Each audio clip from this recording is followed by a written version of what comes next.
Indonesia terhadap rakyat, bangsa, dan wilayah negara kesatuan Republik Indonesia yang meliputi darat, laut, dan udara. Di atasnya sebagai salah satu kesatuan politik, ekonomi, sosial, budaya, dan pertahanan keamanan. Tujuan Wawasan Nusantara. Wawasan Nusantara memiliki dua tujuan, diantaranya: 1. Wawasan Nusantara keluar adalah menjamin kepentingan nasional dan mengamankan serta menjaga kepentingan nasionalnya dalam kehidupan internasionalnya di semua aspek dalam era globalisasi yang kian mendunia.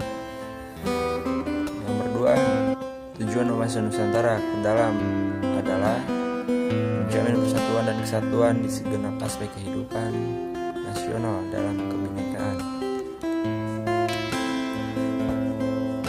Next, fungsi Wawasan Nusantara.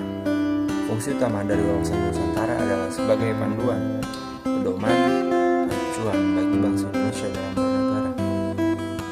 Fungsi Wawasan Nusantara sendiri terbagi lagi ke dalam 4 kategori.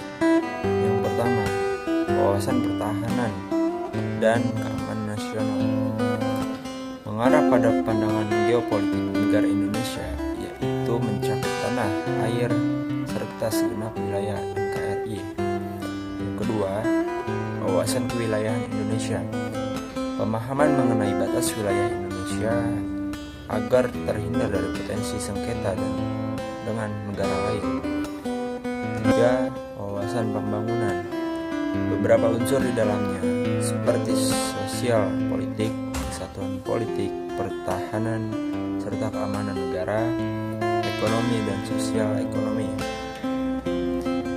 Yang keempat, ketahanan nasional, memegang peranan penting dalam perencanaan pembangunan, kewilayahan, serta pertahanan keamanan nasional.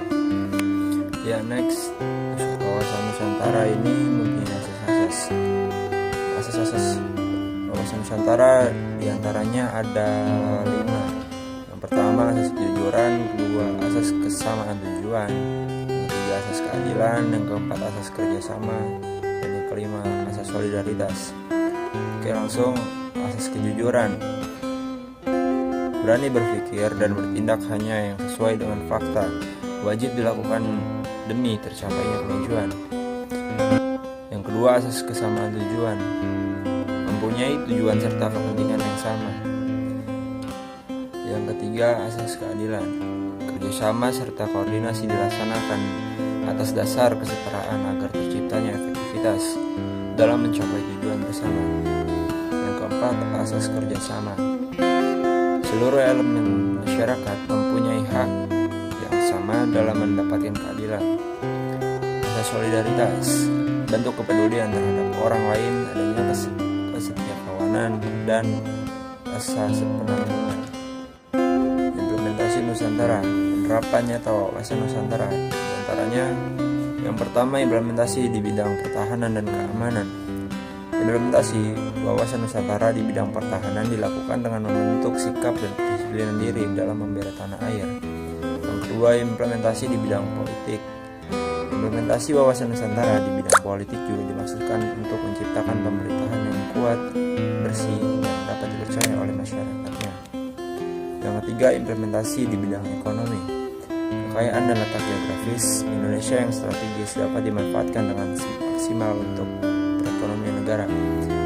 Yang keempat, implementasi di bidang sosial, saling menghargai dan menghormati setiap perbedaan atau keragaman yang ada di tanah air, mulai dari perbedaan suku, ras, agama hingga budaya. Oke, sekian dari presentasi saya. Alhamdulillah,